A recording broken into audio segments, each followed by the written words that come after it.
इसके लिए सबसे पहली शुरुआत मैं अपने एक शेर के साथ करूंगा, शायद वो आम जन तक पहुंच जाए और लोगों को समझ भी आए कि हुकूमत इस कदर हम पे एहसान करती है, हुकूमत इस कदर हम पे एहसान करती है कि पहले आंखें छीन लेती है, बाद में चश्मे दान करती है। पहले आंखें छीन लेती है, बाद में चश्मे दान करती है। ये वो तरीका है कि पहले आप इन कृषि बिलों को लाकर हमसे हमारी ज़मीन छीनना चाह रहे हो, फिर पानी कैसे दोगे? तो ये पानी किसके लिए होगा? ये कॉरपोरेट जगत के लिए पानी होगा।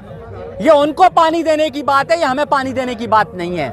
ये कृषि कानून के जरिए जब खेती बंधुआ मजदूरी में चली जाएगी तो मजदूर तो वहाँ पे, किसान तो गुलाम होगा, मजदूर होगा।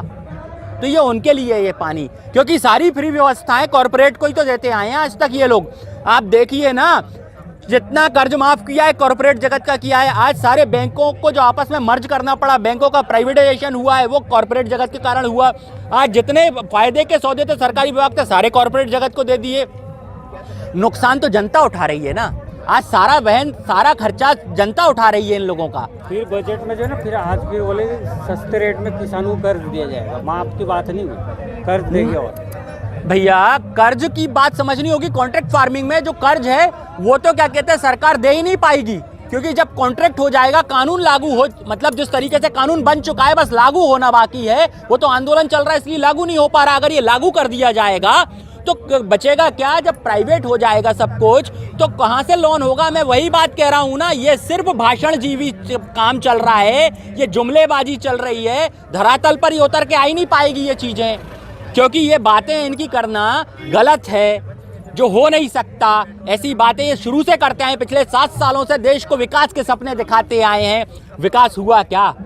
अरे आसमान में उड़ने वाले, जमीन भी देख लो। एक दिन जमीन पे आना है, सबको 2 गज जमीन के नीचे जाना है। मैं बार बार कह रहा हूं, ये इंकलाब की आग अगर लग गई, ये इंकलाब की आग अगर लग गई तो घर हमारे नहीं है, आपके भी यहीं पर हैं, घर दोनों के जलेंगे। अब वहाँ पे पंजाब में, वेस्ट बंगाल में वो बोल रहे हैं किसानों को वहाँ 18,000 रुपये देंगे। यहाँ का किसान का गन्ने का पेमेंट नहीं मिल रहा, वहाँ 18,000 फ्री में देंगे। किसने?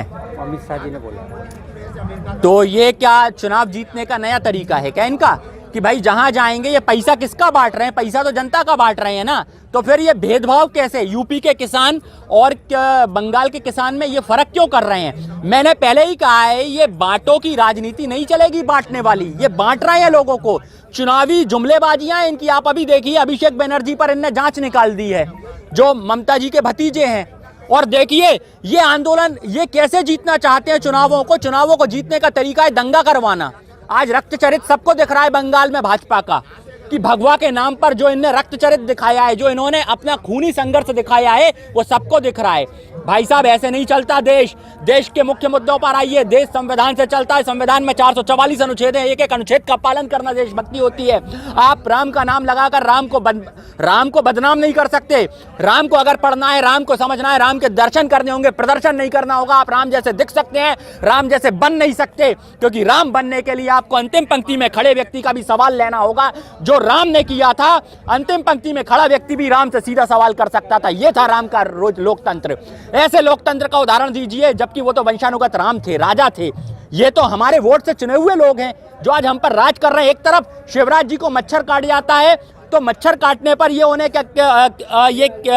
वहां पर सस्पेंड कर देते हैं, और सीधी जो बस हादसा होता है उसमें परिवहन मंत्री इस्तीफा नहीं देते। परिवहन मंत्री वहां पर बैठकर बढ़िया क्या कहते हैं, नाश्ता भोजन कर रहे होते हैं। तो ये किस प्रकार का लोकतंत्र आप देश को देना चाहते हो? अरे आपने तो धर्म को बेच दिया है, राम को भी बंधुआ मजदूर बना दिया है हमारा, और आप उसे बेच रहे हो राम को। राम एक बार बंदी बने थे जब रावण का राज था, तब बंदी बने थे, मेघनाथ ने बंदी बनाया था। और आज मोदी का राज है, जहां बीजेपी ने राम को बंदी बना लिया है। ये दूसरी बार राम बंदी बने हैं। तो बताइए, रावण राज्य है या राम राज्य है? अब पेट्रोल के दाम बढ़ गए जी। तो बीजेपी के प्रवक्ता ये बता रहे कि 11% बाइक की बिक्री बढ़ गई। कैसे? जब पेट्रोल खरीद सकते हैं इसलिए तो बाइक खरीद रहे। देखिए, आंकड़ों में सरकार कभी ना उलझाए, क्योंकि आंकड़े कभी भी सही नहीं हुए। अगर आंकड़े सही होते तो शायद मेन स्ट्रीम मीडिया का चरित्र साफ दिख जाता, क्योंकि यही मेन स्ट्रीम मीडिया जिसमें सुमित दलाल है, क्या है? खैर जो भी है, मैं तो अब वो ऐसा मैं, हाँ अच्छा सुमित अवस्थी है, नहीं मैंने दलाल सुना था।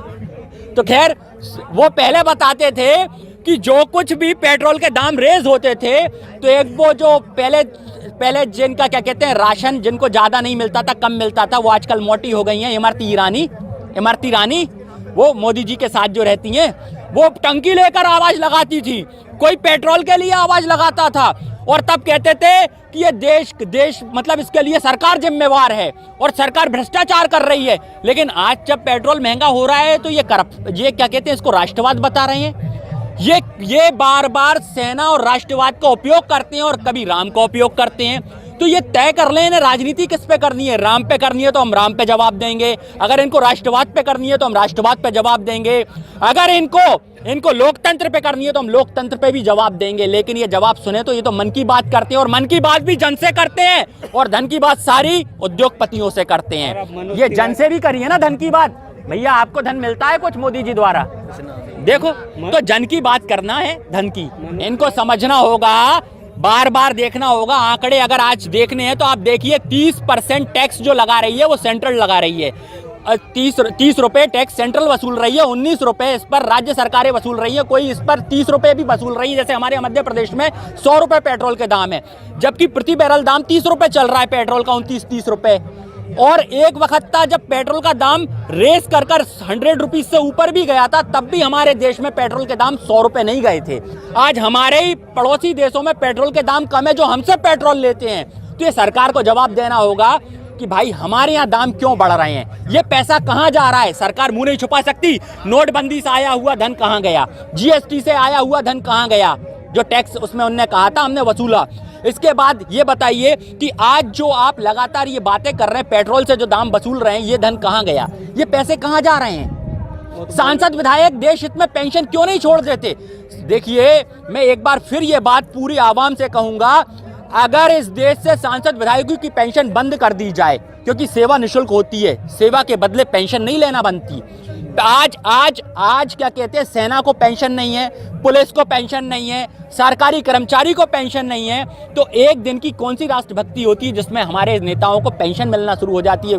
पूर्व सांसद विधायकों को अपनी पेंशन छोड़ दें, देश का कर्जा चुक जाएगा। इस कर्जे के लिए देश की जनता को गुलाम ना बनाए। अच्छा ये बताइए, अगर कोई मेरे घर में आग लगाने आने वाला है, इससे अच्छा है कि मैं खुद आग लगा दूं, अगर ऐसी बात है तो। आप बताइए, जब पंडित शहीद चंद्रशेखर आजाद को पुलिस वाले जो अंग्रेजी गवर्नमेंट उनको मारने आई थी तो उनने खुद को गोली मार ली थी। आजाद थे, आजाद रहे। भाई मैं ऐसे भ्रष्टाचारियों का पेट कैसे भरने दूंगा, नहीं भरने दूंगा।